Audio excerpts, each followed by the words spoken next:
All Alrighty, right, I know what alrighty. everybody's thinking. Another I, show. absolutely. And we just got to start off the beginning of our show with. I mean, we'll get to UFC 214 obviously, but there's bigger news on the horizon this week, and that is, of course, the Amir Khan and his wife and the whole thing that's going on with the love triangle with the Black Monster, aka Anthony Joshua, aka Femi.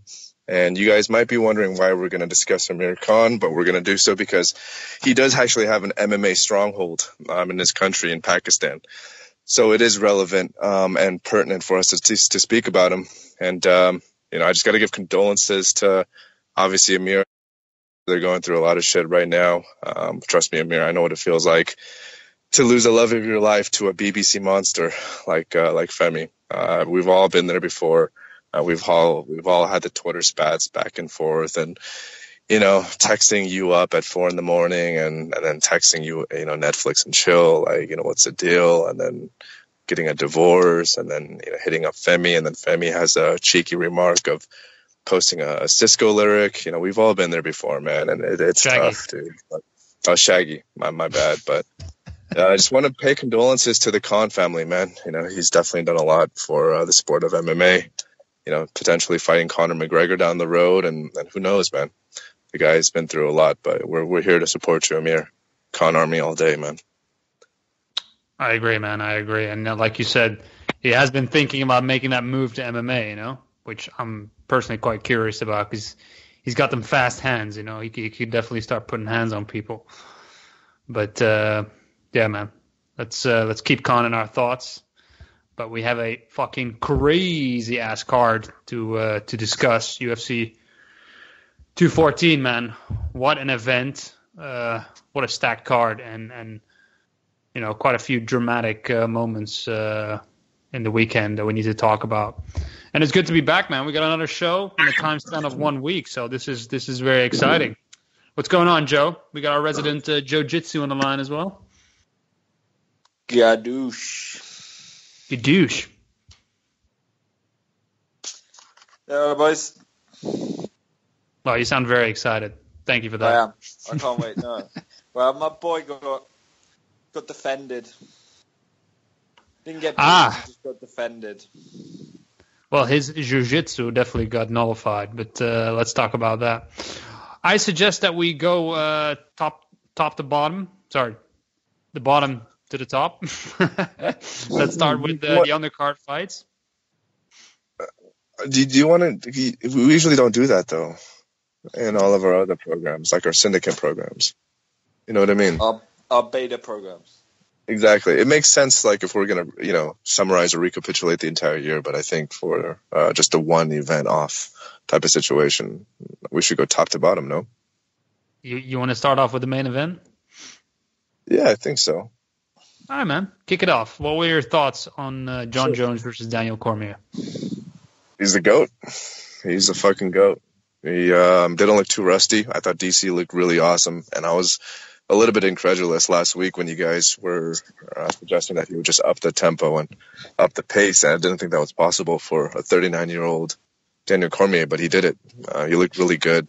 I actually gave Jones the first round, but I wouldn't be too upset if you gave DC the first round, and if you obviously gave DC the second round.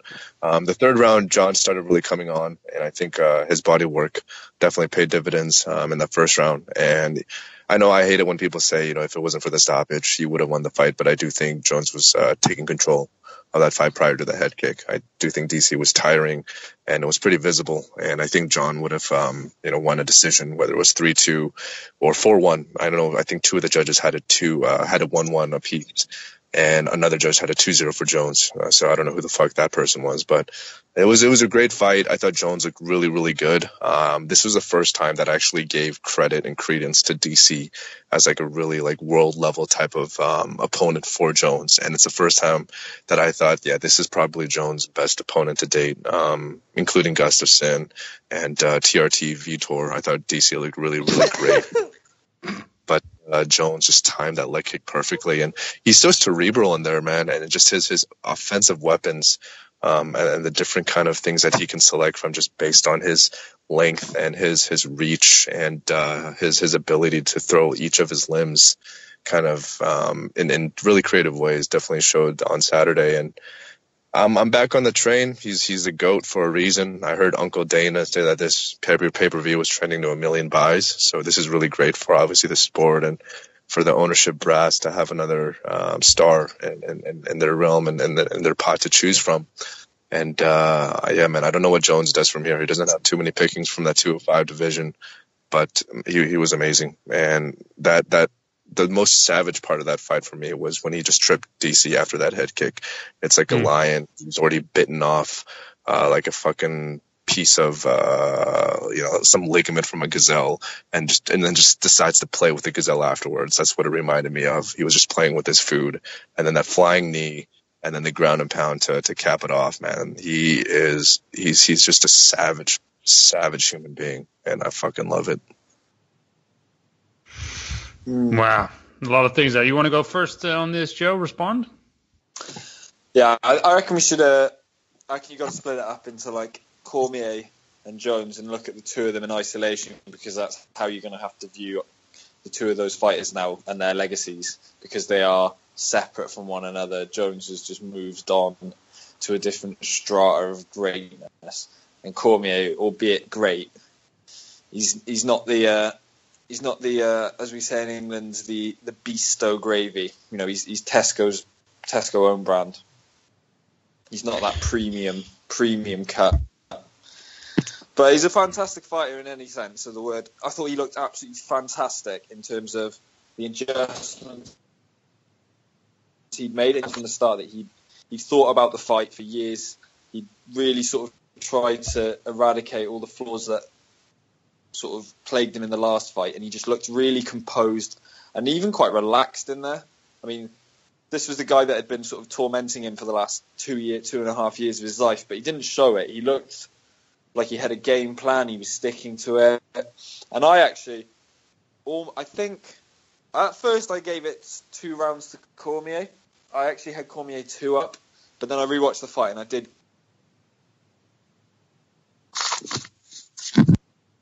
Joe, I think you dropped off for a moment there, man. I thought Cormier, if he could have liked to see, as Lim said, and as Lim alluded to, Jones just has too many weapons, too many ways to put away an opponent. I mean, I think Cormier sort of took away the striking in terms of the upper body, because he was looking for that overhand, and I thought Jones probably got a bit weary trying to clinch Cormier due to the uppercut in the first round, which knocked out his gum shield, which I thought was the best possible start for Cormier, because it sort of made Jones respect that inside game that I think he won last year or so, because that's how I guess he beat him in the first fight, was just out wrestling him on the inside. And Cormier takes that away, but Jones just has too many answers. What did you think of Cormier, Kimo? Well, I don't want to get too excited, so to speak, about his actual performance. I didn't think it was that vastly different from the first fight, and that's due to a number of reasons. I mean, one is that he basically doesn't really have a choice of game plan when you're fighting John Jones. I honestly don't think that he can really change up that much, because you're facing a guy that's so, he's such an expert at controlling people. We're not even talking about his finishing ability, or anything like that. I'm just talking about the way that he controls range and the way that he manages to keep a constant output. Like, Jones never really gets tired in a fight, and that's very, very fucking frustrating to fight, because he constantly just keeps throwing kicks. He constantly keeps that range, and even when you manage to get on the inside, yes, you've got an opportunity, but if you don't actually hurt him, if you don't actually change the momentum of the fight, he will create that space again, and he would just continue with his personal game plan. So what did Cormier really do differently this time? I don't think he really did that much differently. He was just a little bit more patient. Yes, he didn't chase the fight. He didn't chase it. Well, he kind of did though. He kind of did. He was just maybe a bit more calm doing it, but he didn't have to chase the fight. He didn't have to come forward constantly. I mean, one thing that strikes me every time I see these guys step in the ring is just how absurd the size difference is. I mean, it's just incredible. I'm talking purely visual.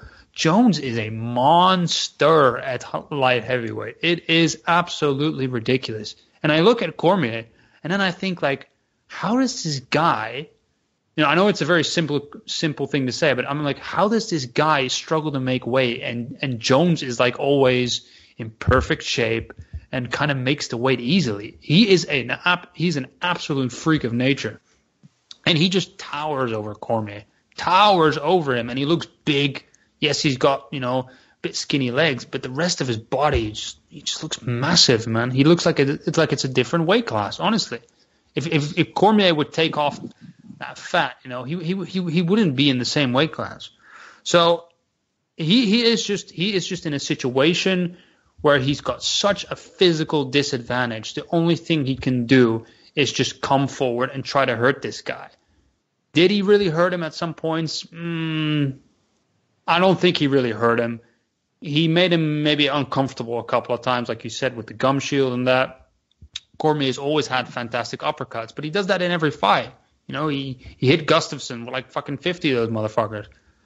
I don't really think he did anything that different, and I'm kind of leaning more towards Lim, where it was going pretty much the same way as the first fight, where Cormier basically has to keep up a certain pace and he can't really do it, and he'll slow down eventually. And yes, the head kick obviously is another tactical genius move because they planned this shit, right? They've talked about it. Like we've always seen him dip to the right, dip to the left. He's always open, to get a shin up his fucking forehead, and this is exactly what happened. And I think, yeah, sorry, go ahead. No, I was going to say just specifically on the knockout. I think what was so underrated is the angle at which the kick comes up from. I mean, it's not like he's in a wide sort of stance and the kick sort of arcs up towards the head. It's just like fucking vertical. It just goes straight up, but Cormier still thinks that it's going to the body. Mm. Completely misreads it, carries on past the body, and just perfect connection with the head. And as you said, like people always notice his skinny legs and all that, but there's nothing wrong with them. And they're knocking Daniel Cormier out. Do you know what I mean? Oh, he's strong as fuck. I mean, we've all seen him deadlift God knows how many pounds with those legs, or squatting, an insane amount of weight. I think it's just aesthetic with him. I don't think it really sums up, if that he doesn't have a strong base, because you see it with his wrestling as well. I mean, he tosses guys around. He's incredibly strong. And I think you make a good point about that kick. He kind of threw it odd. It's not a traditional, type of Muay Thai kick, because that's a little bit too telegraphed, He really, I don't know, he kind of snuck it in there. The angle itself wasn't really ideal because he doesn't really throw his hips completely into it. He doesn't do that twist on the left leg, but it still connects, and it's still way good enough because Cormier doesn't see it. It's way strong enough still to fucking hurt him, and just to set up the kill basically. Because once he was that wobbly, I mean, it was an absolute onslaught of savagery, kicks, knees, elbows. I mean, and Jones is truly scary when he's got you on the ground. I mean, the way that this guy throws elbows, from a top position is really truly scary. I think that's we saw probably, yeah. No, I was going to say, I think out of all of his assets and all the amazing things he does, his wrestling, his submissions, his striking, I genuinely think the single most impressive thing about Jones is just how natural it is for him to transition between punches and elbows. There's no sort of thought that goes into it. He just naturally, instead of shortening up his hooks, he just changes them into elbows, and they're so fast and so devastating that I don't think anyone in the entire UFC has got elbows like John Jones, and just how easily he can just transition from long, straight punches into like these really devastating, nasty elbows that are just coming down from his height as well. It's just insane to see. He's the definition of a mixed martial artist, right? He really utilizes a skill set that just touches everything. He really takes the inspiration of Muay Thai with his elbows. He's got the wrestling. He's got very diverse kick set. A lot of his kicks are like Taekwondo, karate style kicks. He does everything, man. He is so diverse. I mean, I was honestly like, he's got a lot of. I think his jiu-jitsu is extremely underrated as well. I mean, he does a lot of like tournaments as well, but the fact that he's finished guys from rear naked to standing guillotine to the Americana he put on Vitor, there's a real range of submissions there as well. And he's not afraid to go for it either. He's not the type of guy that will sit in somebody's guard and just wait for something to open up. He'll dive on that shit. And he's confident. His confidence is everything about Jones. He believes that there's no position where he cannot dominate, and that's a fucking problem if you're facing him. Yeah, it was a really, really incredible performance. What can I say, man? The guy is an absolute talent. I mean, he's probably the most talented guy we've ever seen in the UFC. I still think it's fucked up that he pissed hot. I still think that's something that I wouldn't necessarily say it taints his legacy completely, but it is something there that will lurk over him. I don't believe always in fucking excuses about I took a dick pill, whatever. I mean, we've heard the same excuse from Anderson Silva. Like it's to me it's common practice nowadays. But in terms of talent, in terms of skill set, he is absolutely one of a kind. You know what though? He had his best performance. Maybe not his best overall performance, but his most career-defining, legacy-making performance while clean. Well, at least, to this date on Friday, August the 4th of 2017. So you can say what you want, but people are going to remember this as his hallmark performance up to date. And the fact that he did it clean as of right now through USADA, I think speaks a lot. And again, I just think we've had different views. I've always been, I guess, more of a pessimist. I've always worked under the assumption that most of these guys are taking one thing or another, but it's just if you look at his physique, I think our boy Uncle Luke Thomas made the point that John Jones is like what Michael Phelps is to swimming in terms of being blessed with the ultimate body type for them to maximize their potential and their athletic abilities for their respective sports. And I agree with that 100%. If you look at their bodies, they're made and they're optimized to fight and to fuck people up. And that's what allows Jones to be great at every single part of being a fighter. And I think Jones is honestly, if I think of other greats in their sports, I try to think of other guys who have been as talented and as blessed and just as amazing on what they do in their respective sports, like John. And there's really not too many of them, honestly. And I know that's hyperbolic, but he doesn't have any deficiencies at all. So go on. He hasn't fought in 3 years. I don't really count that OSB fight as much. He lost his mom before that fight. He went through a lot of shit before the fight, and he didn't look all that great. And he's essentially taken a 3-year hiatus, and he's had his best performance today. That says something. And I think as well with the drug question as well, it's always really good to see that a guy can come back when he's he's clean to most people's eyes and put in a performance that probably even better than the ones that were supposedly tarnished when he was popped for drugs. Because there's so many fighters that, when they're actually finally clean in air quotes or whatever, they're and it becomes quite obvious to see that, well, look what you were with the drugs, and now you're clean. You're not half the fighter. You was obviously Anderson to an extent, Belfort, even Sonnen in the Anderson fight. They're just not the same fighter when they come out clean to when they're actually on the juice. But for Jones to put in that performance with the USADA testing regime, it sort of dispels a lot of the doubts that people may have about his earlier career. Because I thought that he was probably telling the truth with the dick pill story. Because look, just based on Saturday night, he looked so ferocious. His cardio was right there. He didn't look any drop off in his physicality. It just makes it really unlikely that he was probably doing hard juicing for his previous fights. I mean, I hate to respond to that, but I really got it because you can't really. The thing is with Jones, and the thing that's also difficult to say about guys like Vitor, for example, is people say like, "Oh yeah, he looked completely different." Okay, fair enough, but it still takes a lot of skill to do what they do, right? Like a Vitor knocking out Rockhold with a fucking spinning hook kick. Like you can't just stick a needle in your ass and be able to do that, right? There's not a direct correlation between your skill set and and taking performance enhancing drugs. Oh yeah, no, and we can speculate about that all day, but the fact is, if you get caught, you got caught for it. I mean, that's it, right? That's not subjective. That's a fact. So we can talk about body types. We can talk about a lot of things, but at the end of the day, if you've pissed hot, you've pissed hot. I mean, that's just my opinion. It's a cyclical argument that, will go into eternity. But the only thing that I ask for people is that if you're going to subscribe to USADA for actually catching Jones, you also got to subscribe to USADA for Jones passing under their supervision if he does end up clean after. That's a very good point. That's a very good point.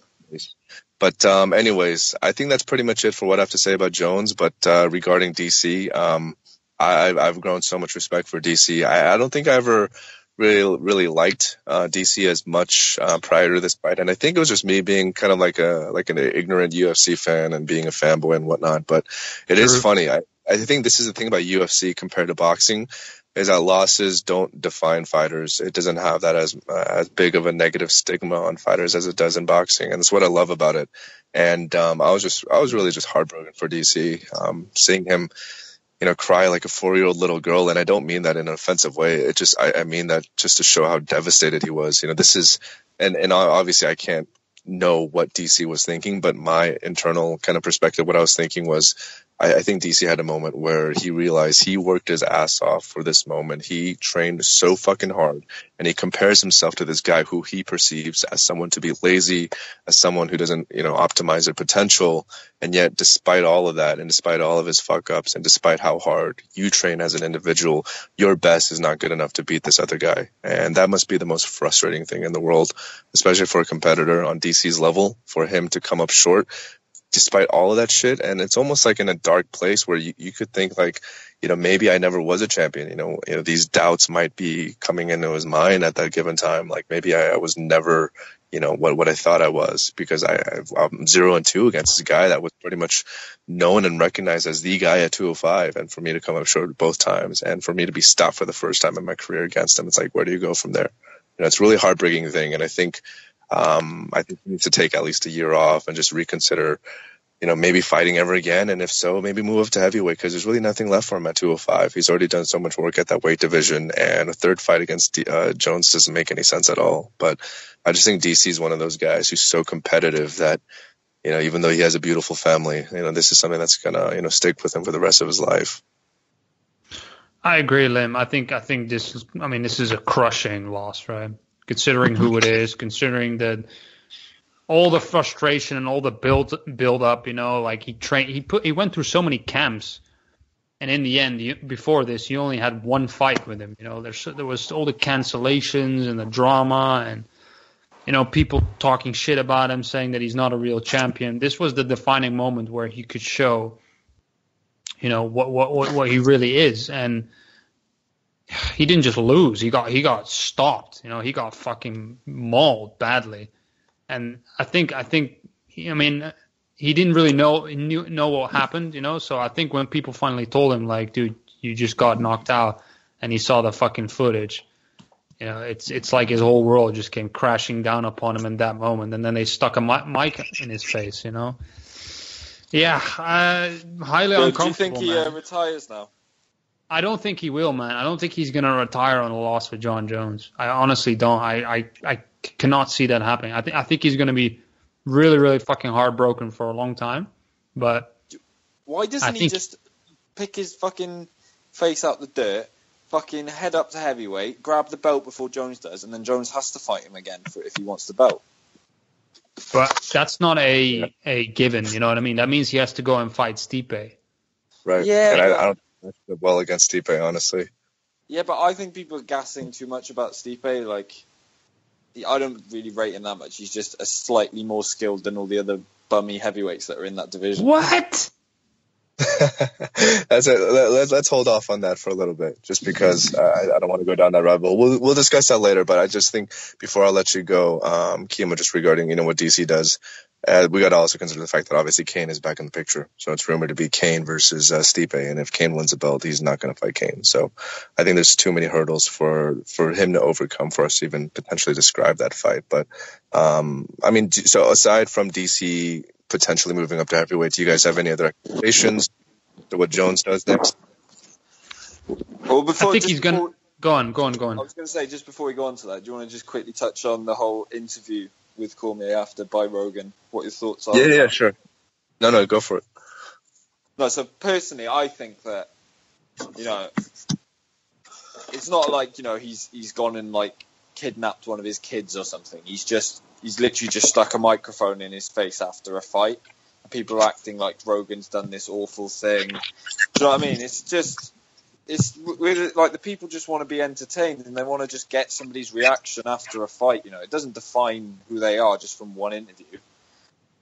And if he wants to not interview knocked out fighters, then fine, but you've got to stick by that. You can't just lose your head when there's a big fight and go by it. I personally don't think there's like too much wrong, unless obviously they're like, unconscious on a stretcher. You can't go shoving a microphone in his face. If he's up and he's like aware of what's happening to an extent and he can talk and he doesn't need any assistance, then I think it's fine just to like ask him, see what he remembers of the fight, where it went wrong, etc. It's not like he asked him any probing questions. He just asked for his reaction, and I think we got a really genuine reaction, even though it was pretty tough to watch. It's kind of an iconic moment, that in itself, because it laid out the sport in all its like that's what makes the sport so addictive, is you get these emotions of people. They're putting themselves like right on the edge, and like the emotions are so close to the surface. Like, it's not like one of these media trained interviews. It's some guy just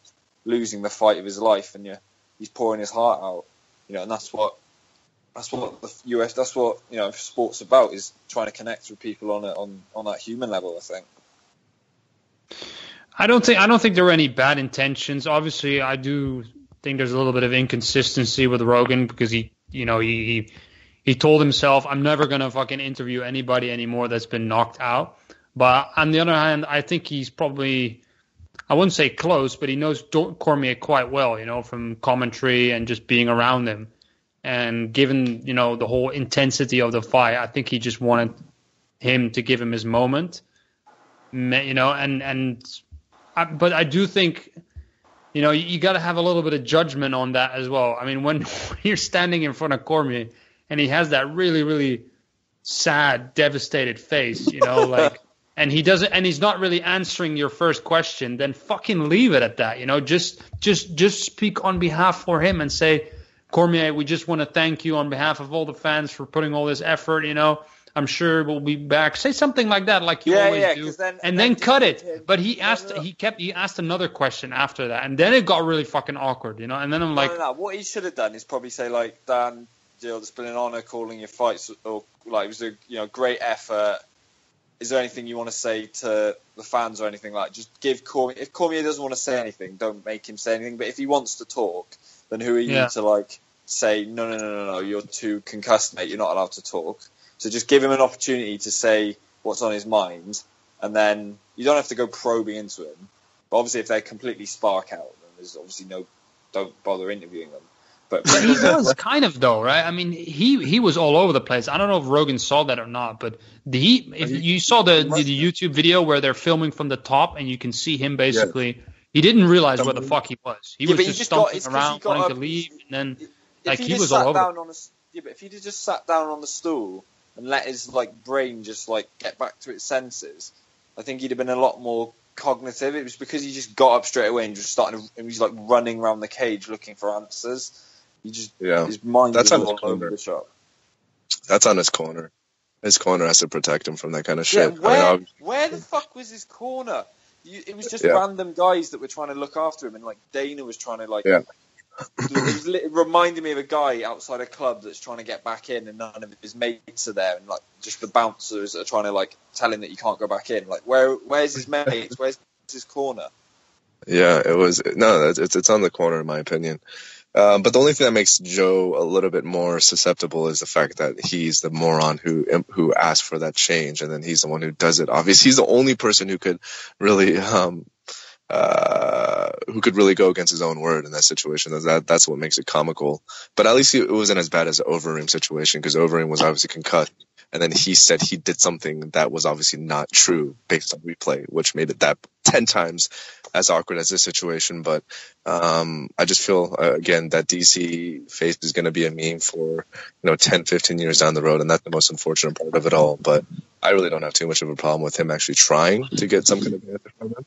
I just thought it was really unfortunate, the circumstances, and especially the fact that he's the one who asked for that kind of change. So that's him. Yeah, I mean, with Overeem, he put him on the spot really bad. It's like, oh yeah, okay, let's have a look at the replay here. Okay, let's have a look at it again. And another angle. No, I'm sorry, there was no tap. Like, what the fuck? Yeah. That was horrible. Joe Rogan was never my friend. Yeah. Anyways. Fucking Joe, man. We need Eddie Bravo in there asking questions about 9/11 conspiracy theories after fighters get knocked the fuck out. Eddie would be like going to guys who got sparked out, who's still, writhing in pain on the floor. Like, what do you think about 9/11, bro? Anyways, anything else you guys want to discuss about this legendary kind of fight and performance? All I want to say is that I'm the moron who flew 3,000 miles across the United States to watch Adrian Broner versus Mikey Garcia rather than staying put at home and watching this. And you picked AB as well. Huh? And you picked AB as well. I did, but my UFC predictions were actually pretty decent. So let's not diverge into boxing too much. But anything else you got? Just quickly on the potential, like what I'd like to see Jones do now. Oh yeah, I didn't ask that. Number one, don't hit and run a pregnant lady's car. That would be number one priority. And number two, how about the octagon? Yeah, in the octagon, I reckon. I want to see the Gustafsson rematch because he's coming off a decent win. Put that fight in February or December if Jones is okay. Because at the end of the day, that's Jones' hardest fight he's ever had in his life is Gustafsson. And if you're talking about rivalries, I know Cormier-Jones had all the heat, but in terms of athletic, Jones' athletic equal, it's Gustafsson. Yep. So that'll give us an even greater picture of where Jones is actually at. So get him that rematch, and once he beats Gustafsson for the second time, if he does, then I don't think anyone can have any complaints. I know there's talk of maybe him fighting the flipping Usman. Yeah, but do you know what I mean? It's like there's always going to be another guy for Jones to fight if he stays at light heavyweight. So fight Gustafsson again. And then I think the Lesnar fight would be a perfect way to get into the heavyweight division because it's a guy that's got huge star power. He's a genuine heavyweight. I think he's like 260, 70 pounds. Like he's a massive guy. He's still, if he was fighting now, I think he'd still comfortably be a top 10 heavyweight. Why not? Like it just seems such a perfect gateway into the division and then I think if he beats that, I think he can line up for the champion, in all honesty. But that would do massive numbers, the Lesnar fight. Like, that could do 1.5, maybe 2 million, boys. I'm down for the Gustafsson fight. One of the main reason is it's just a really good fucking fight. I think we tend to forget how good, of a scrap that was, man. That was an amazing 5-round war. And whenever you have Jones fighting somebody... Some people think that's the greatest MMA fight ever. Well, like your boy Helwani? Yeah. That fucking motherfucker. It's not the greatest MMA fight ever in terms of like crazy knockdown, bloodshed drama, but it is one of the most like highly skilled, like edge of your seat type of title fights. A lot of times, good fights tend to be not with the very skilled type of guys. It tends to be guys that are willing to just, put their chin out there. Cub and Choi. For example. Yep. People just want to bang. So Yeah, exactly. And I have no problem with that. I love people who bang, but I do no, too. this is definitely one of the greatest title fights of all time. I'll say that. Title fights, yes, 100%. Fair. No, I agree. Get the Gus fight. I know our boy Brendan Schaub is like 100%, bro. You gotta fight Brock. It's a money fight, bro, and it just makes business, bro. But I talked to my boy B-Shop. My boy B-Shop is in London right now, so I hit him up. I was like, bro, it's legacy or business, bro, and you gotta do legacy first and then business. And he was like, all right, I feel you, Chin. I was like, all right, bro. Chin. So that's but yeah, man, I agree. I want the Gus fight first.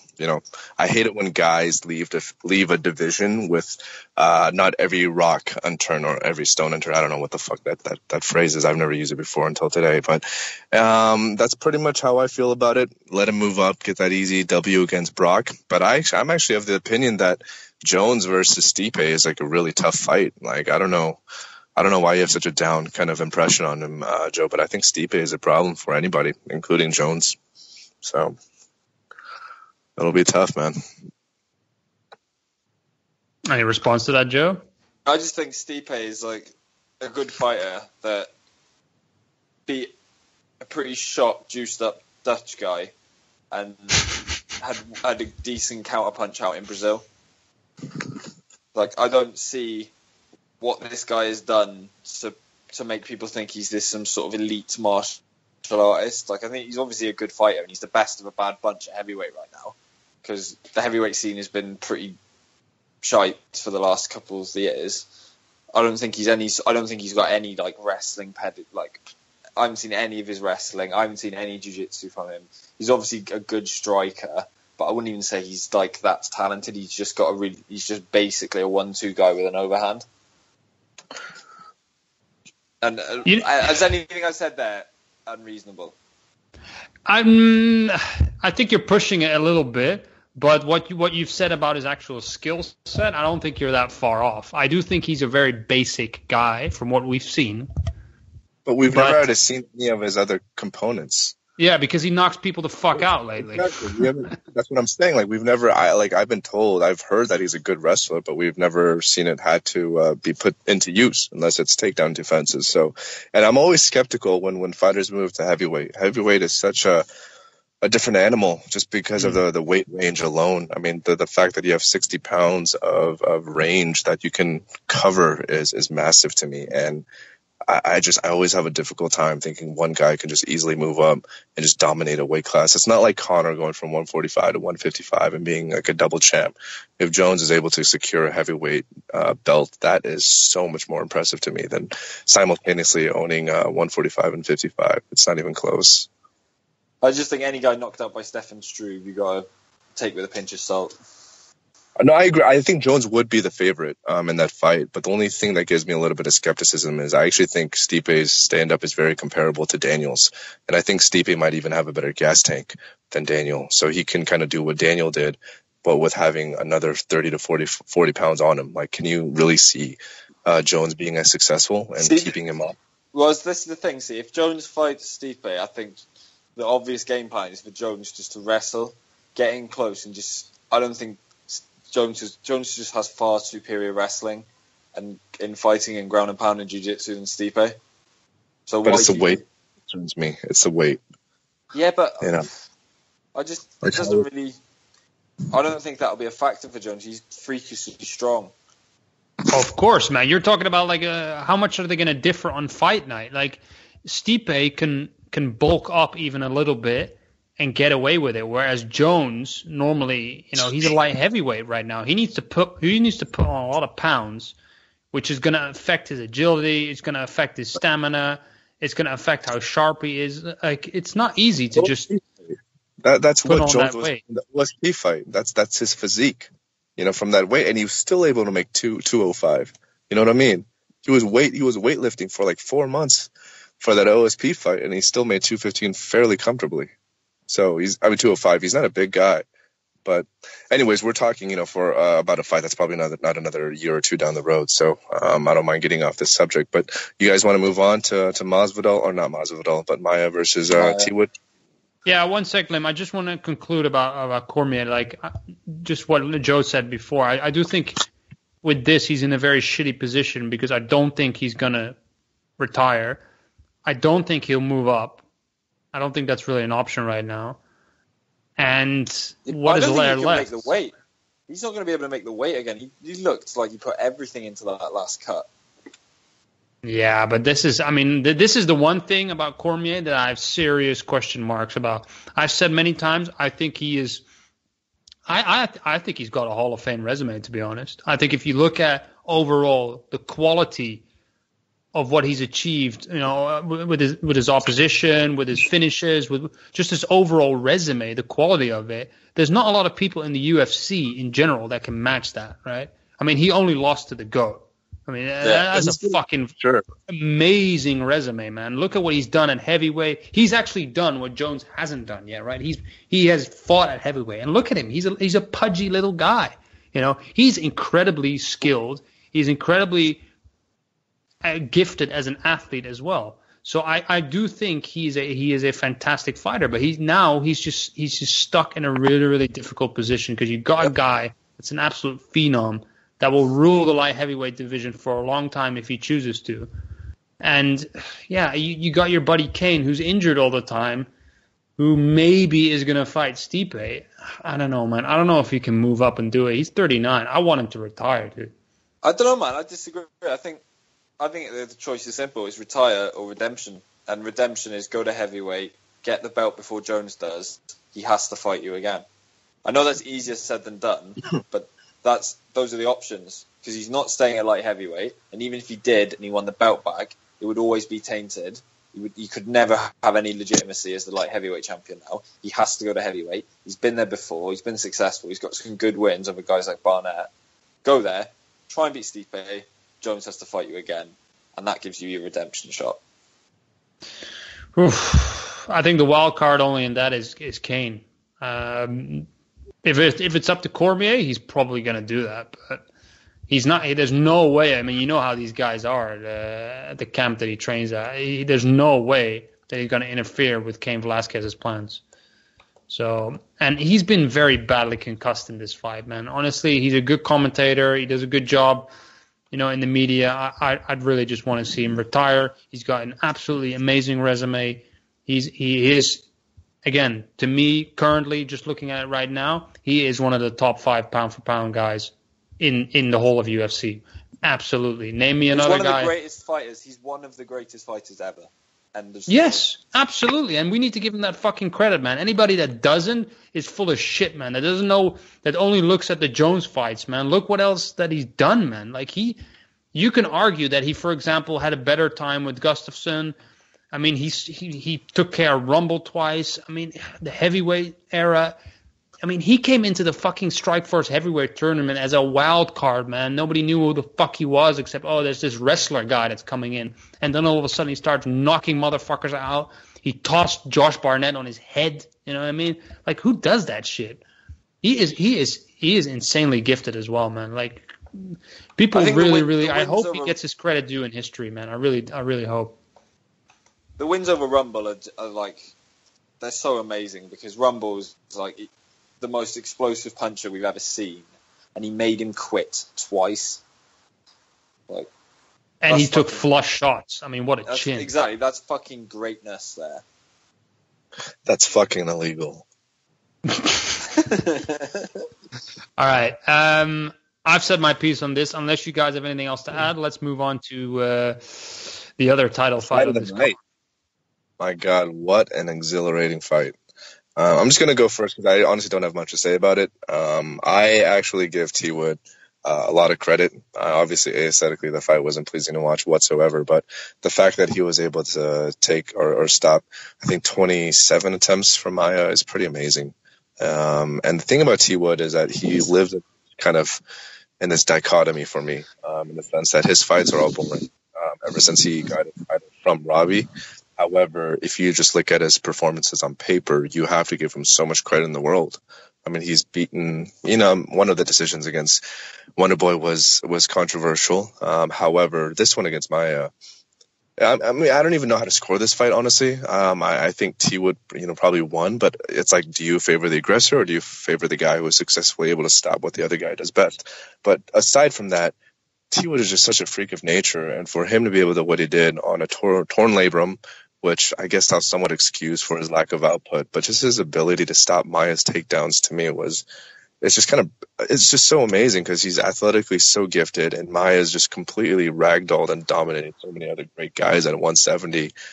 You just got to give T Wood his props. So even though visually he doesn't have anyone to blame except for himself as to why he's not a big name, because all of his fights have sucked ass since the Lawler fight, except the first Wonderboy fight. Just on paper, what he's done is pretty amazing, and I still consider him a pound-for-pound level guy just because he's able to adapt to so many different styles because he is so athletically gifted.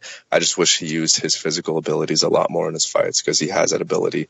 And the fact that this had a record for the least amount of punches in a 5-round fight is just, I think, is damning and says everything you need to know about the fight itself.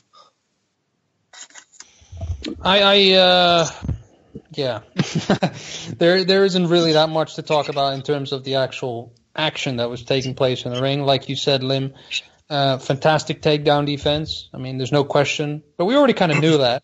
I think we all knew how good Woodley's takedown defense was. He already had some sort of record already at welterweight, right? So we kind of knew that going in. I do feel like people give him a little bit too much shit. And I'm talking more about in terms of the entertainment of the fight. Because, yes, Woodley could have done more in terms of scoring, but if you look at the overall pattern that we've seen in the past, this is not Maia's first fucking rodeo where he creates, kind of a stalemate where nothing is fucking happening. He's done this shit in the past. We can't just always blame the guy that's facing him. He also, creates a situation where nobody wants to really tangle with him and give him an opportunity for a takedown. But then he's not going to do anything else. He's just going to keep plodding forward and not really take much risk himself either. So, the fact that Woodley is kind of becoming the bad guy, I get it, but he's not the only guy that deserves the blame at this point. In terms of scoring, I do think he could have done more because I do think he was taking things a little bit for granted, man. Like, you can't just throw like 2 fucking punches and then just walk away confidently and be like, oh yeah, I've won that round. A round should not be scored based on your style, right? Just because Maia doesn't land a takedown, you don't go as a judge and be like, oh, well, the jiu-jitsu guy didn't get a takedown, so I'm going to score it for Woodley. No. That's not how you score a fucking fight.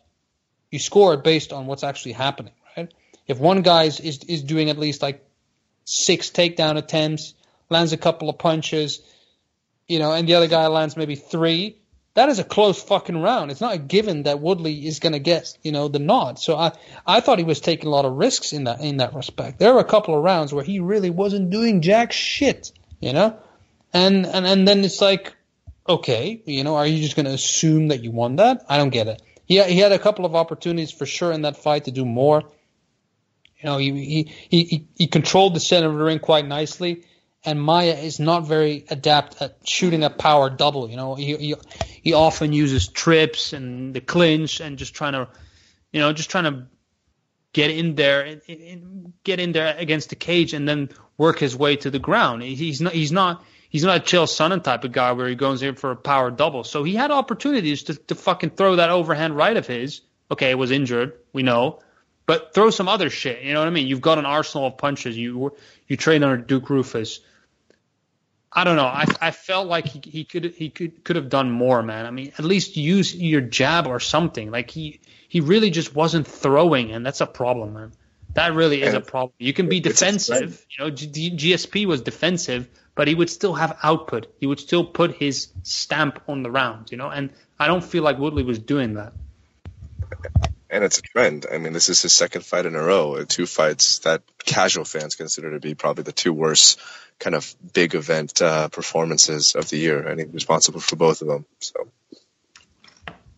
yeah, absolutely. And again, I think against Wonder Boy, I thought it was even more baffling because you actually have a guy that was, not only going for the takedown. He had other options, and again, he just creates a stalemate where nothing is happening, and one day it's gonna fire back at him. it's going to backfire because he will get some fucking weird ass decision going against him, and then he's going to complain. So it's I don't know. You got to do a little bit more, man. And then in terms of scoring and entertainment, this whole fight just sucked balls, to be honest. And Joe, I'm sorry to say, but I'm also fucking done with Demian Maia as a fighter. You know, he can do that shit against mid-range guys, but he obviously can't do it against the top of the division, and he's proven that now time and time again. I don't want to see him get a title shot. I don't want to see him ruin other contenders either.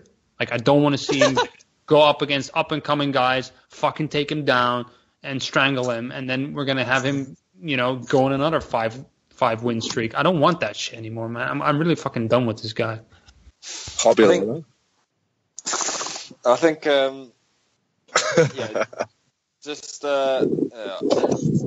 with Maia, it was quite frustrating in a sense because, obviously this guy's like a black belt. He knows more than I'll ever. He's forgotten more than I'll ever know about jiu-jitsu. So let's get that straight. Jiu-jitsu. But like, I don't understand. It just seemed to me that he didn't vary his takedowns enough. He went for the single leg so many times, and Woodley was just too dynamic and too strong and too compact every single time, as well as he had very good technique as well, which he'd obviously trained a lot in his camp. But I don't understand why he didn't just try and go, as you said, just shoot for a double, or just try and push him up to the fence and try and get like an underhook and go for a trip, or not. Why he didn't even pull guard once. And that was what was baffling to me. It was at least just try and get a clinch in, and then go just shoot your legs up high and pull a guard and just see how he deals with it. It just seemed to me that it was just too one-dimensional. Woodley had figured it out halfway through the first round, and he just kept shooting for that single leg again and again and again, and it was just nullified every single time. So when that happens, just mix it up. See, here's what's frustrating to me about Demian Maia is we are talking, well, not us, but a lot of people are talking about this guy like it's 2007. You know what I mean? Like, and by the way, that is a direct reference to his first fight in the UFC, which was UFC 77, October 20th, 2007. I just Wikipedia that. What? I thought you were fucking doing that off memory. Then you noob. No. I'm not Luke Thomas, man. But think about that, right? This guy has been fighting mixed martial arts, not BJJ, since 2007. His mixed martial arts career actually dates back further, right? If you still fight in the same fucking way and you still don't have any other options to resort to apart from your shitty single leg takedowns, I mean, that to me is just very, very disappointing. And I don't think you're worthy, again, of getting ever another title shot. Like, this is fucking ridiculous. And it's not even about takedowns. Like, come on, man. You have a guy in front of you that is not throwing punches. Fair enough. He's got a very dangerous, right hand that could knock you out. But this is probably your last title fight. Try something different. Go tie up with him in the clinch. Throw an elbow. Try to cut him. Go to the body. Try to tire him out. Like, it was just a fucking lame ass performance. It's just like, oh, I can't take him down. And obviously it's not going to happen, but I'm still going to do it for 4 more rounds and hope for the best. Like, come on, dude. What is this? Are you a fucking mixed martial artist or not? And I actually went back and I listened to a Joe Rogan episode where he's got Rickson Gracie in the studio. And Rickson's sort of just talking about how BJJ is sort of losing its effectiveness in MMA, and just specifically just the few amount of fighters now that can pull guard effectively, and that was a case where if any time was needed to pull a strong closed guard, that was it, because the guy was obviously very good at moving away from your takedown. So just bring him towards you, mix it up, see how he operates then, because he might panic, and you can slap on a triangle or something like that. And it's easier said than done because Woodley is such a compact, strong, explosive guy. But like you said, that's his last chance at glory. Like that's the last title shot. That's probably the last big main event or big pay-per-view card that he's going to be on that high up the card. He's not going to see that sort of money again. So that was your chance just to try and take your career from a very good MMA career into, you're a champion, potentially Hall of Fame. And he just went for the same thing over and over again. It wasn't working. And I agree with you, Kimo. Woodley is a really boring fighter. He tries to be like Mayweather, the guy that you like to hate, and just wins effectively. And yeah, that's right. But Maia has to shoulder some of the blame as well, because he could have made that fight more entertaining by just varying up his takedown attempts. Joe, the people that are most successful in their jiu-jitsu is they don't make it so obvious that they're going for it. It's part of your arsenal. Look at John Jones, man. He submitted Quentin Jackson. He submitted fucking Vitor. He submitted Machida with the standing guillotine. Like, it's something that you have. Like, we're in 2017, man. It's something that you have in your arsenal to if the fight goes there, or if you can take the fight there, if the opportunity arises, then you use it and you take advantage of it. Look at Mighty Mouse, for example, right? I mean, this guy is always in crazy ass scrambles. There's transitions from a knockdown. He goes for an armbar. He goes for a Kimura. It's part of his overall arsenal.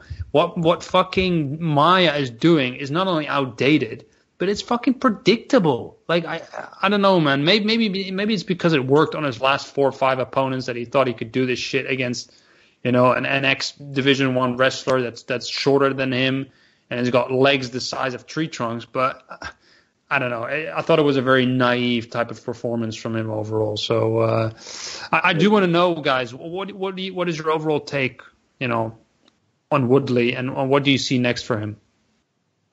I don't care. It depends how long the shoulder's out for, but I don't know, man. It just there isn't like the obvious next guy coming up, because I think if they'd have put Masvidal on like this Mexico City card on this weekend against a decent guy, I think you could have put Masvidal, Woodley next.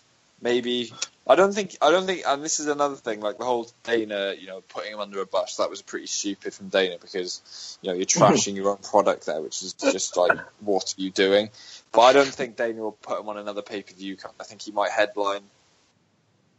I don't know. It's a bit of a kick in the nuts though for Woodley, isn't it? Going to headline like a fight night from being on like 2 massive UFC cards. He deserves it. Honestly, he does deserve it.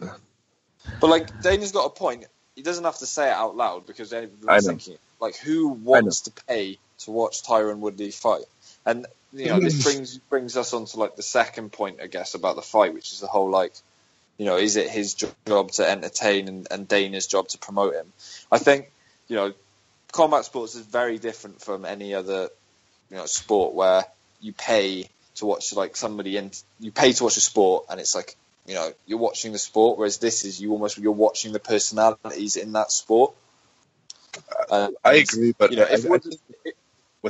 it's just a different ratio. I'll let you go ahead, but I just think the onus of this goes on T-Wood. Yeah, of course it does. Because it's like, if you want to, it's the same with Mighty Mouse. If you want to just focus on just winning in the most efficient way possible and not entertaining the fans inside or outside the octagon, because that's a huge part of MMA now, is how much you can entertain people outside the octagon, because that directly influences the amount of money you're making, and which is, as everyone in this sport seems to just constantly repeat, is the aim of the entire game, is how much money you're going to take home for your family at the end of the day, rightly so. So you've got inside and outside the octagon. If you're not doing anything to make people want to watch you in either of those aspects, and all you're doing is trying to win, then yes, you have a point when people try and denigrate your achievements on a purely technical level, because you're obviously a very good fighter. But you cannot complain about the paychecks you're taking home when when no one is getting out of their seats wanting to watch you. And the thing is, T-Wood always makes claims about Dana not promoting him enough, which are probably true, but at the same time, how can you promote somebody who has no performances to show for ever since he got his belt? That it just doesn't make sense. I've always been of the mindset, like 90% of your promotability comes from your performances within the ring, and that allows you to actually further add on to that by, you know, talking shit at your press conferences or posting shit on your Instagram like Connor does or like John does. It's your abilities within the octagon that allow you to do that. But if you are not going to do that, you cannot then say that it's your promoter's fault for putting you under the bus. Is Dana adding to the fire? Yeah, probably. But to what extent? I think it's pretty minimal. I think the reason why people hate you is because your fights are fucking boring. And then for the most part, you blame it on people, you know, not liking it because of the color of your skin, which again is partially true, I'm assuming. But I don't think it's the majority of it. I really don't. I just think it's a fact that you're in boring fucking fights. That's it. Yeah, and what you just said, Lynn, that he says a lot of stupid shit in the media, that really does not help. And I get where you're coming from, Joe, because it's, you know, winning is also directly tied to your income, right? And I heard this discussion today on the MMA beat. Like, if you lose your title, your income just drops significantly, right? So there's also a part, okay, I'm going to keep winning and I'm going to keep making good money, not great money, good money. Yes, I'm going to have some boring performances, but at least I'll keep my belt. I don't necessarily have an issue with that, you know, thinking from their perspective. Obviously, as a fan, I don't like it. But his problem is he then starts complaining about that, right? It's like you said, he should stick by just winning and stand by it, like Mighty Mouse has done a lot of times, and said, I fucking won. I don't care what people say. I'm taking my belt home. Like, that's the attitude he should have. But he will go out in the media and say some wild shit like, oh, you guys are not promoting me because I'm black and all this fucking bullshit. Like, that really doesn't help your case. You know, like, that's fucking stupid in my opinion, but that's just me.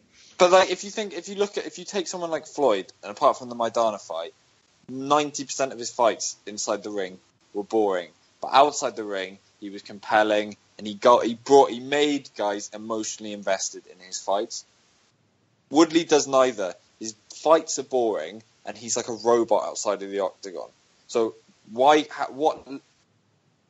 like basis can you like found your arguments of I should be paid more money and promoted more when you're boring inside the ring and you're boring outside the ring? You've only got your title you've got your title as like the only reason people are willing to watch the fight. And the more fights you have like this, the further you denigrate the title as a drawing, as your selling point. And soon enough, people will be like, well, he's got a title, but he's that boring to watch. I don't even care that he's the welterweight champion anymore.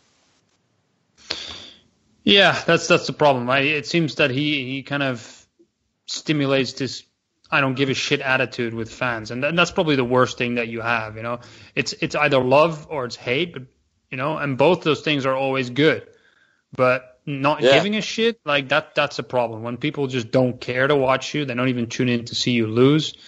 Yeah, that's when you have an issue. But I do think, honestly, I don't mean to sound like a WWE promoter, but I do think that the heel role for him is there. I just think he needs 100%. To dive into it. I think he needs to go for it. I think he needs to talk shit. I think he needs to create, you know, a kind of Vince McMahon Stone Cold relationship with his promoter, you know, Dana White. Just fucking go against the whole company, you know, like just be that bad guy. And people will tune in to watch you, man, regardless. And if he has the opportunity to eventually fight somebody like GSP, who is the pinnacle of a good guy, he's got a good opportunity there, but as Dana said, this is now not happening. He's got every chance to make a shed load of cash. He's got the athletic ability. He is, like, let's not forget, he is an unbelievable fighter. He is a top 10 pound for pound fighter without a doubt. So it's not like he's some like average sort of guy that was on like a shit card halfway up the prelims. Like, he's got the potential to be a massive star for the company if he decided just to open his mouth, talk a little bit more shit outside the octagon, and then people can forgive almost the bad performances because they want to see you lose. Right now, they don't even care. Yeah. You just need to make people care about your fights, whether that's by being a good guy or being a bad guy, and that will create more money for you and your family, and that's what it's all about in the end for these guys. Lim, I'm you so want to say over something? this. No, I'm so over this talk. All right, Fucking- let's move on then and go to somebody who actually, is making something of their career finally. Let's talk a little bit about Cyborg, man. It was a wild fight. I thought it was a really good fight, actually. I thought Tanya brought it, man, even though she looked really out of control at some points. But I don't know, man. I found it exciting. I don't know what to tell you. It was sloppy at times from Tanya, but Cyborg is just a fucking savage, man. Absolute savage. I mean, she was throwing some great kicks. He wasn't always sticking to her punches. And Evinger was, she did a decent job of defending herself sometimes, but that ends at some point because she got a little tired. And then once Cyborg started connecting, she even took it. You saw I had a couple of moments where she just got hit flush with punches and kicks, and she was still in there, which I thought was quite impressive. I mean, she's a tough woman. But eventually, there's not much you can do, man. I think in terms of, anybody beating Cyborg, it's going to be very, very difficult. Also because of the talent pool. But this woman is a problem. I mean, if you cannot stop her momentum, you just can't simply take that punishment on forever. You might last 2 to 3 rounds like Evinger did, but eventually you're going to fall. What did you think, Lim? No, I thought Cyborg looked great. I think she's become more disciplined of a fighter under the tutelage of Jason Perillo. I think it absolutely shows. She's just made so many strides in her development. And Tito. As a striker, exactly, with Tito as well. No, but I think I like Cyborg a lot. She's too dominant at that weight. I honestly don't know who gives her issues. I think Kat Zingano might actually be a pretty interesting fight just because Kat is a pretty big lady. She's a big, sexy mama. But I think for the most part, she really doesn't have too many foes in her path. I wouldn't mind seeing her versus Brendan Schaub. I think that'd be a pretty decent fight. I know B. Schaub has been making a lot of crude remarks about, her potentially having a penis, which is not cool. Or I wouldn't mind seeing her fight Gabby Garcia and Ryzen. I think that'd be a pretty good fight too. What do you guys think? That would actually be insane. I would watch that. No, but That's a typical Gabby Japanese Garcia. freak show fight. In all seriousness though, I'm a big fan of Cyborg. I really am. I'm a fan of hers. The only issue or the only concern I have is that I think her contract is up, so that was the last fight in her contract. So she might be moving to Ryzen, where I think that she actually would get paid more in freak show fights. I don't know what she wants to do, but I mean that weight division is just a complete farce. They created that weight division for her, and obviously she wasn't in the first kind of inception match of that weight class, and now she doesn't really have anyone to fight. That's actually a true 145er.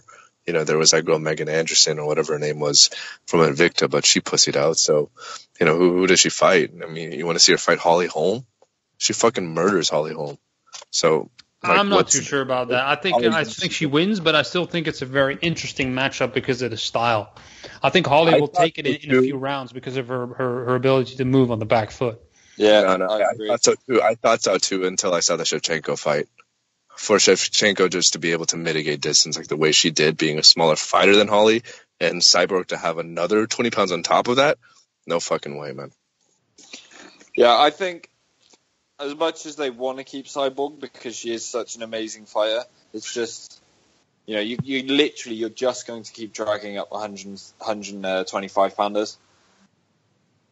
But they might keep on doing that, Joe, because she was quite the crowd favorite there. People like that kind of Mike Tyson effect.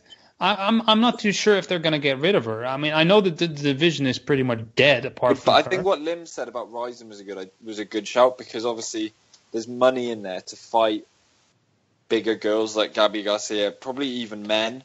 Like, she'll get more money for those fights. And, as much as the UFC will bring some sort of credibility to her career, at the end of the day, all fighters want to get paid. But in all honesty, how much does Gabby weigh, Lim? I was trolling, dude. She's like 225 pounds, bro. Come on. I wouldn't mind thinking. I think she'd fuck up B-Shop, or she would fuck up Callan for sure. I wouldn't mind seeing her versus Brian. Callan. Yeah, great fight, dude. Can you imagine Callan trying to do like karate kicks and shit? Like, what the? Oh man, Cyborg is such a beast, though. Let's not forget that. That's the I takeaway. respect that. Cyborg's explosiveness is amazing for a female athlete. And that's the reason why I don't think Holly really stands a chance, is that the level of explosiveness between Cyborg and even Rousey is just so apparent. You know, just her ability, like just as an athlete, like her fast twitch muscles, the way that she just explodes, like in her kicks or her punches, it's devastating, especially against other females. Guys, if you've never seen it, do me a favor and YouTube Cyborg grappling with Tito Ortiz. I mean, Dude, I don't know if you've ever seen this, but monster, a beast. yeah, bro. And Tito is a fucking light heavyweight who is, say what you want about him, but he's strong as fuck. And dude, she picks him up like Rampage style, man. It's fucking crazy. She's insane, bro. Yeah, it really truly is. So yeah, anything else to add about Justin Santos? Nope, I don't have much to say. Shout out Let's to go to Hobby. Let's go to Hobby, Laura. Hobby Kick it off. Yeah, another fight that I predicted correctly with a T, so pat on my back, alongside the T Wood decision that I predicted last Saturday or last Friday as well. No, I'm kidding. I should predict this fight wrong. What am I saying? I picked Cerrone by knockout, I think. I think it was a fairly close fight, but I give Robbie rounds 1 and 3 pretty decisively. I think some people were talking about round 2 being a 10-8 round for Cowboy, but that's bullshit. And yeah, Cowboy had more output, but his strikes were less effective because Robbie was such an aggressor. Cowboy had to do everything he possibly could to keep him at bay just by throwing shit. And Cowboy fought valiantly, but I just think Robbie's aggressiveness and the size difference was apparent. I just think Robbie is like just a thicker athlete in all senses of his body, and you could just kind of see that the way that he was able to control distance and range in that fight was pretty much all him. Cowboy was always responding to what Robbie did for the most part, and that's the reason why I give the fight to Robbie. I think Robbie's in a pretty precarious situation. We were discussing 170 and extensiveness just a couple of minutes ago. I heard that he's going to have an interim title fight against Masvidal, so maybe that's the next matchup, and I actually think I would favor him to beat Masvidal, actually. I think he matches up quite well against Jorge, but I don't know, man. Oh, thanks for that. But anyways, I don't know. I think Robbie's in a really, really weird situation right now. I fucking love the guy to death. I love how pissed off he was after his victory. Not just the fact that he didn't get a stoppage. You know, he was like, yeah, I'm disappointed in my performance. I really wanted to just kill him, but you know, shout out to Matt Hughes, and that was it. Like, he's just so straight to the point. You know, he's just a fucking fighter through and through. But you know, if he fights T Wood, would you really expect a different outcome? Probably not. What about this fight though? Lawler Gunny. Sorry, Lawler who? Lawler Gunny. Nelson. That doesn't do anything. And for Gunny, and he's coming off a loss against that Spanish dude. It's So not really a loss, is it? He just got knocked the fuck out. He should fight that dude, man. Oh my god. That was. Oh, I don't want to see that. He's too old, bro. Now that's bullshit from Gunny. I don't know what the fuck he's smoking, but that was probably Artem Lobov speaking on Gunny's behalf. But I think Robbie, he doesn't have too many fights left in him, so I don't want them to be wasted on guys, like on dangerous guys like that Spanish dude that just knocked Gunny the fuck out. Ponzinibbio. Yeah, exactly. Yeah, but I was surprised how fresh he looked, Lim. I was worried that KO might have changed Hobby, but he looked really good. He looked really good. He was taking punches. He looked fresh. He looked sharp. He was energetic. Like he's nowhere near shot. I think he's got another good run in him, man. I've never seen him that cut before, too.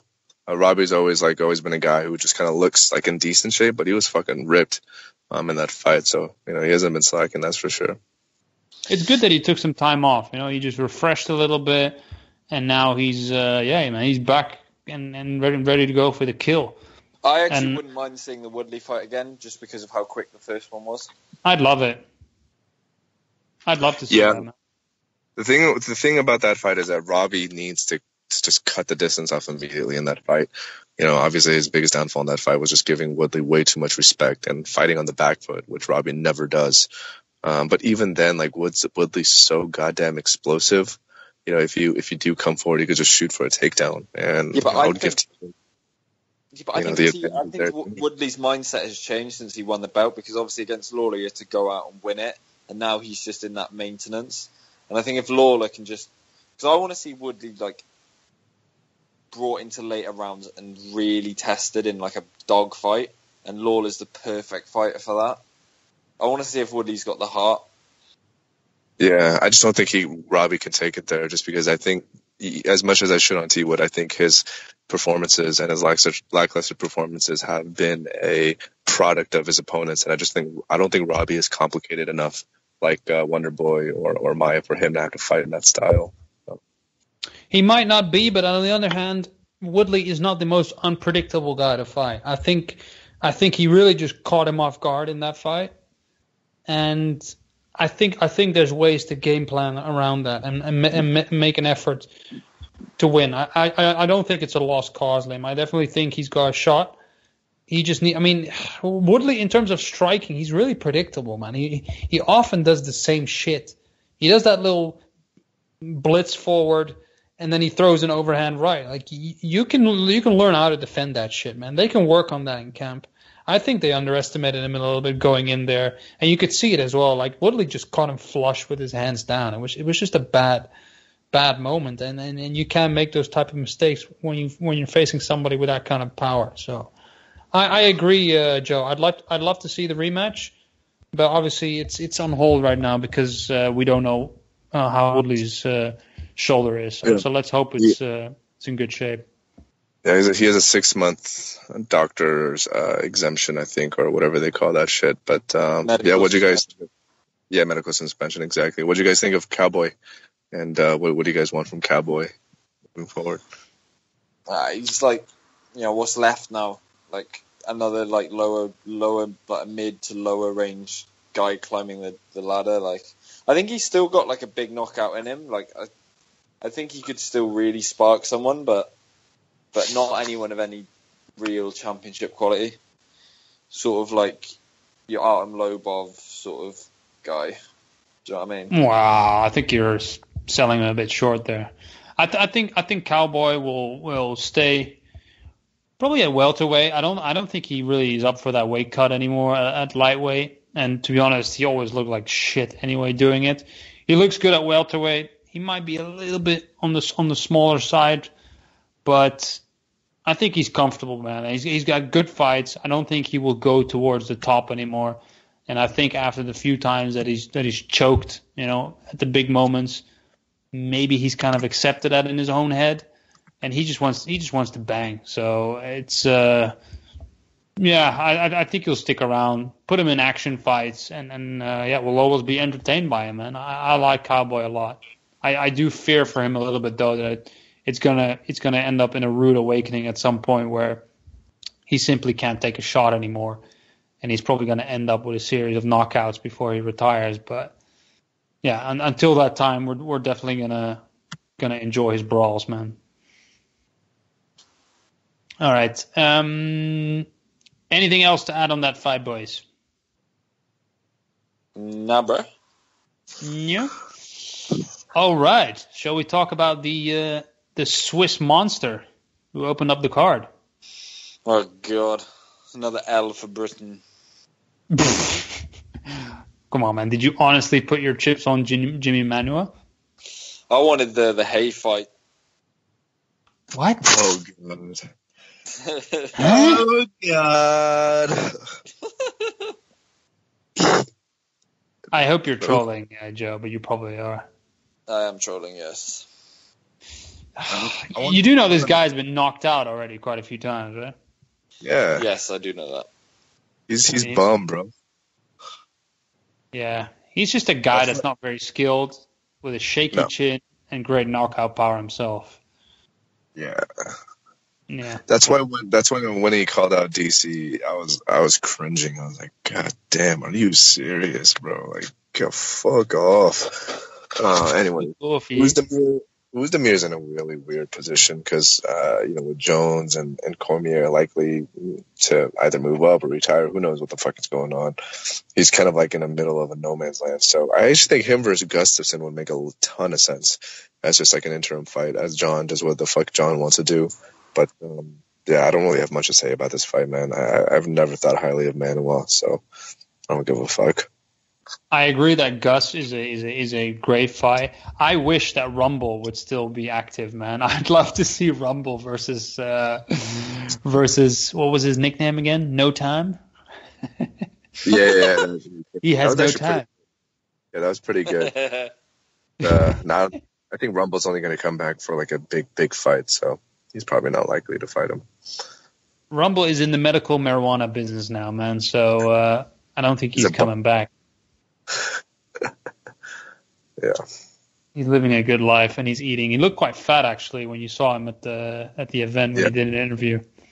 Your girl from BT Sport did an interview with him. Did you see it, Lim? Oh yeah. What's her name? Brandy Love. Is that her name? Yeah, she's good though, man. She's got quite a bit of knowledge actually. She might be blonde, but she knows her MMA. Hey, what is that supposed to mean, bro? Yeah, bro. I'm just saying, she's not like Michelle Beal or whatever, who doesn't know fucking jack shit about the sport that she's covering. You didn't get that joke, that Brandy Love joke, did you? No, I did. So there's a porn star, a blonde porn star by the name of Brandy Love here in the States, and she specializes in mature pornography, in MILF pornography, if you want to be exact.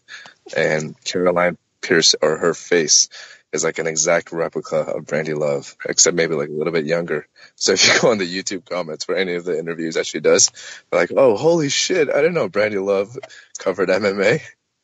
It's pretty funny. I just Googled it, and yeah, it's not far off. Hey, make sure you do it in incognito, so other people don't know what you're looking up. Just don't go in the videos tab, and by that I mean go to the videos tab. They're quite saucy. It's all blocked in my country, man. I can't see that shit. I can only see images. Is it actually? She had a good clip on the Howard Stern program. Yeah, it is, man. It's all blocked here, dude. Whoa. I fucking didn't know that. Anyway, that's another podcast, man. Maybe we can do a late night with. Yeah, we'll do a top 100 MILF porn stars of all time. Abe needs to host that shit, man. Yeah, and then we'll do it for like each age group too, like from 40 to 50, 50 to 60, et cetera, et cetera, et cetera. Nonetheless, that's all I got to say about the Uzdemir fight. So what's her real name then of the reporter? I think Caroline Pierce. No, I think that's another porn star name, actually. That's why I said Pierce. I know it's Caroline first name. Dude, when she was interviewing Johnny Bones. Nah, it is Caroline Pierce. It is. Oh, really? Okay. Yeah. Jones was fucking the shit out of her, dude. I was like, Jesus, Johnny, keep it settled down there, buddy. Hey, man, you heard what he said afterwards, right? I'm a wild motherfucker, man. I don't know what I'm going to do. I actually like when he said that. Yeah, me too. I really like that, man. Yeah. But anyway, boys, any other fights on the card? I know Ricardo Lamas had a pretty damn good fight against Brandon Knight. That was a good fight. This whole card was just a really great fucking card, except that T-Wood fight. Like, there was no pullouts. There was a weird thing with Sterling and Renan Barão being changed to 140 on a last-minute basis from the CA Athletic Commission. But for the most part, this card really fucking delivered. I mean, quick mention about Renan Barão. Like, how much has this guy fucking fallen, man, in such a fast time? So it's really quite incredible. I mean, he used to be, the second coming of Jose Aldo, and then, Dillashaw just punched his fucking career into oblivion. It's really incredible. I agree, man. I agree. And speaking of Jose Aldo's training boxing right now, dude. He's training with Robert Garcia. What? I thought he was doing jiu-jitsu. Yeah, oh my God, did you see that fucking fight? Which fight? The jiu-jitsu fight where he just grip fights for like 20 minutes and then loses on advantages. Man, I'm not going to sit through 20 minutes of a fucking gi jiu-jitsu match, man. I Shit. only watch Nogi and Eddie Bravo's Eddie Bravo rules, man. If it's not Eddie Bravo rules, I'm not watching it. Yo, did you see the 2017 EBI then? You know, honestly, I haven't watched it, but I have watched around 3 events of it. Full, like, sat through the fucking off. event. It was pretty lit, man. Talking about BJJ, what about your boy T City, bro? Oh, what, Brian Ortega? Yeah, my boy. Oh, Jeez. my boy. T City. 50K, baby. 50 G's, eh? Cool. All right. Brian Ortega. Anything else? Brian Ortega, I thought was a BJJ hero, but I saw an interview with Luke Thomas where he admitted he didn't even watch the Roger Gracie Buchecha match, so I just instantly lost a lot of respect for him. But now he's a beast, man. No, he is. I like watching him on the ground, man. It's fun. I like his ponytail as well, man. It's pretty. I got a bit of a man crush on him. Yeah, he's a good-looking dude, man. I would definitely tap into this. All right. Well, anyway, boys. I think that pretty much does a 214 card. I don't give a fuck about the card in Mexico City this Saturday. So if you guys want to, no, I'm completely with you there, man. Yeah. Well, I don't have much to say about that. I mean, we got Anthony Pettis' retarded little brother. Anything you want to comment about that, Kimo? No. I think it's a very weak card, and to be honest, I think it's quite disgraceful that they're going over to Mexico with such a shitty ass fucking card. I think the Mexicans deserve better than that. I don't really have much to say about it. There's nobody on it really that I think is worthy. And to be honest, most of the cards that are coming up, even in my home country, are pretty weak, man. You got Struve against against the fucking You better go to that shit. Say what? You better go to that shit. I'm not even there, so no. Wait, is it in September? Yeah, but have you guys had a look at the UFC 215 card? It's shaping up quite nicely, man. It's really not a bad little card. Hey, let me say one thing. All this shit that I've been talking about the UFC, I'll put it out there. They're gonna have a better year than boxing when everything is said and done by the end of the year. They're how can you suddenly say that after one fight? Because their cards are fucking stacked in terms of what's coming up until the end of December. Have you guys looked at the fights that they're planning to make? Like what? Oh, come on, man. You really want me to go into everything? Come on. All the title fights, Khabib, Tony. You got the heavyweight title fight. You got Cody versus Dillashaw in their title fight. Who else do you have? Obviously, wait, are they really planning to do Tony Khabib again? Yeah, of course they are. It's going to be. It's planned for 217. It's planned for 217 at that MSG card, and then you got I was just going to say GSP versus Bisping, which I'm not that big of a fan of, but it's a huge fucking event. It's going to take place at MSG. So they're going to have a good fucking year, man. And we were shitting on them for the entire year, but they got a lot of shit going on. Who knows? Maybe Jones versus Gustafsson happens. Probably not towards the end of the year, but early next year. But yeah. A good way to save them. No, that's it. They're gonna have a good year, man. No, I was gonna say, Kimo, I've just seen fucking Jeremy Stevens is fighting Gilbert Melendez on like 215 card. There isn't a fight this year I could not give less of a shit about. No, that's actually a pretty decent fight, and that's like the third or fourth fight on that billing. So no, there's so many better fights than that. Cejudo Wilson Rice, which is a fucking good fight. Magny Dos Anjos. That's a good fight. JDS good fight. Ngannou. Yeah. That's a great fight. And then Nunes Shevchenko. And good fight. Dude, Ngannou is awesome, man, against the Santos. He's going to put him to sleep. Watch the Black Beast. We need Ngannou Stipe. You got Ngannou just got Connor's blessing on IG yesterday, so you know he's going to put in that fucking work. Yeah, Ngannou is the truth, man. Oh, come on. You can't say he's a fucking truth, bro. Come on. What the fuck has he done? Well, just because he's big and black? Well, he puts motherfuckers to sleep. He got a Kimura. He's finished someone with a Kimura. Only heavyweight I've seen since Frank Mir to do that. You just love the Kimura, don't you? I thought Oh, never mind. You said Frank Mir. I thought. Oh, never mind. But yeah, boys, that's pretty much it.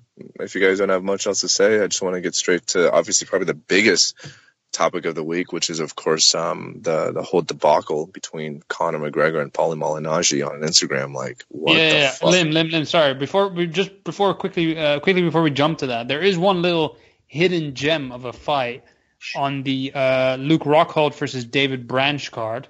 And by the way, I have no fucking idea who David Branch is, but I'm glad Luke Rockhold has finally decided to come back. I'm glad Waste of talent. I'm glad he's just completely out of the fucking sticks in Pittsburgh while Bisping just is there crowned as the champion waiting for GSP. What a brilliant turn of events that is. All right, buddy. But I'm not talking about that fight. I'm talking about Mike Perry, Platinum Perry versus Thiago Alves. That is on the undercard of that fight, and that is fucking fantastic. I'm really, really looking forward to that, man. I mean, Platinum and Alves just going toe to toe. Yeah. Oh, that's yeah. Cool, man. Let's talk Malignaggi. Nah, I'm trolling. It's just whatever. I'm not gonna speculate about this bullshit like we're fucking TMZ Sports or other places. So that I'm just fucking trolling, man. It's Conor looks in shape. That's all I gotta say, man. Let's move on. Do you believe it, Lim? Do you believe he's putting hands on Malignaggi? I do actually. I believe he's putting hands on him. I think it's good sparring, but Paulie's a fucking bum. I mean, he lost to Bradley Skeet in his last fight, right? So that's that was Sam Eggington. Sam, whatever. All those fucking bums are the same to me, man. But yeah, I don't give a fuck. I'm still on the Conor train, bro. I think Conor's gonna put hands on Floyd. Mark my words. All right. Well, I think we're going to keep it as a short show today, right, guys? I don't think there's much else to discuss at the moment. Obviously, like Lim said, at the end of the year, hopefully we get a lot of new fights coming up. Again, that's an if, because that shit can always fall apart. That is the beauty of MMA, especially when you get a guy like Khabib involved. But yeah, maybe you guys want to give some final thoughts, and then we'll just wrap it up for this week.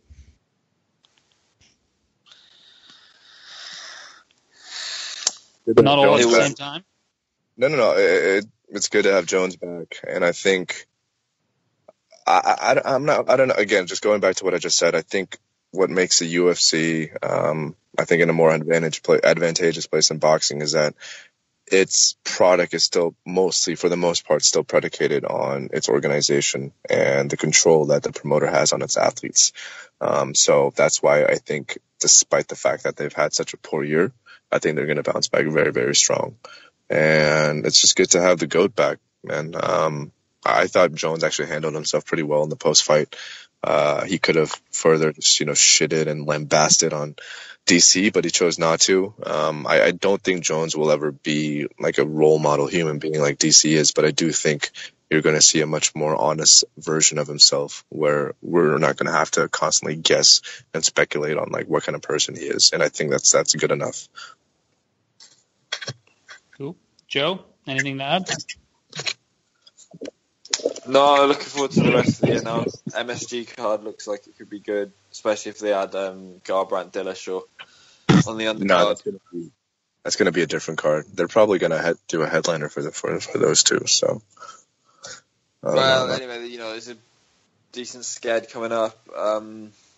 Shout out to my boy Luke, Lukey Luke. Luke Rockhold or Luke Thomas? Nah, never Rockhold, man. Fuck you, buddy. No, my boy Luke Thomas, my boys Wagenheim, Helwani, just keeping it down. And, Al-Shadi. Al-Shadi as well. Raimondi. Esther Lee.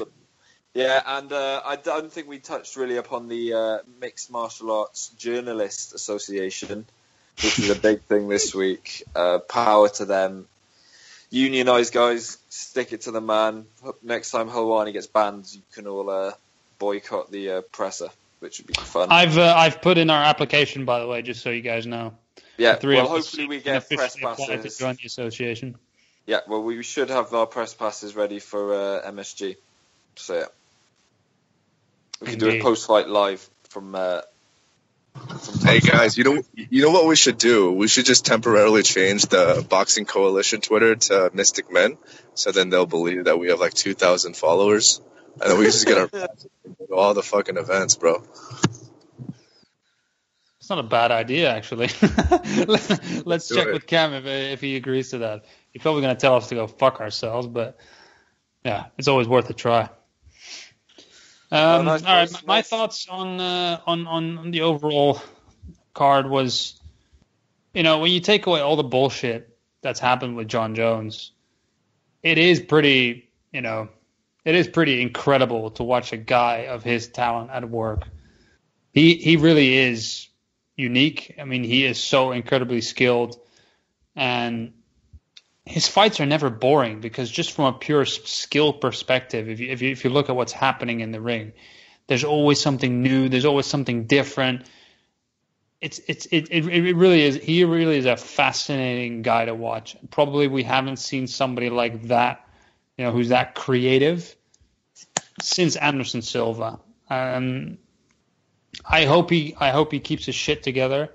Obviously, he told us that he can't guarantee that, which is honest. But now, the opportunities are there.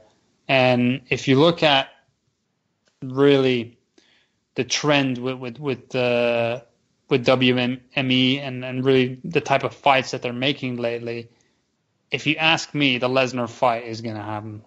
I think there's money there. I think he'll probably end up joining the drug testing pool pretty soon, and then maybe in about 8 to 10 months, we're gonna see that fight in a massive fucking event. So yeah. Anyway, guys, thanks. Is that good business, bro? That is 100% good for business, bro. Like Okay. on a level of like gadoosh, is it like gadoosh or is it like gadoosh? This is the latter, the second one, yeah. Well, can you actually vocalize it for me? Because I need to know. Gadoosh. That's how it will be. That was terrible. Great show. Just want to let you guys know we got a new sponsor, MeUndies.com. So if you guys want really fresh, clean underwear that's 3 times as soft as cotton, I know that sounds crazy, but it's true. I've worn these bad boys myself. They made it out of a product called Micromodal, which I'm not quite sure what the science is behind it. However, it is extremely comfortable. Your first pair is on them. So if you just go to MeUndies.com, and for the promotion code, just type in Conor McGregor has big balls. You will get 30% off. I guarantee they're the best in the business. So go check them out. We also got a couple of other sponsors coming through the pipeline. So just keep us in your mind. And you'll probably see us at UFC, 216, 217 once we get approved. And we're going to take over the business, guys. Mark my words. Thank you. Thank you for that, Lim. All right, guys. Thanks for joining, and let's keep this up, man. Let's keep our fans not too hungry. Let's do a show every once in a while, like we're doing now. I think we've got a good momentum with our new BJJ expert, so let's keep this ball rolling. Awesome, boys. Cam, hit the outro. Dun dun dun dun dun dun dun dun dun dun dun.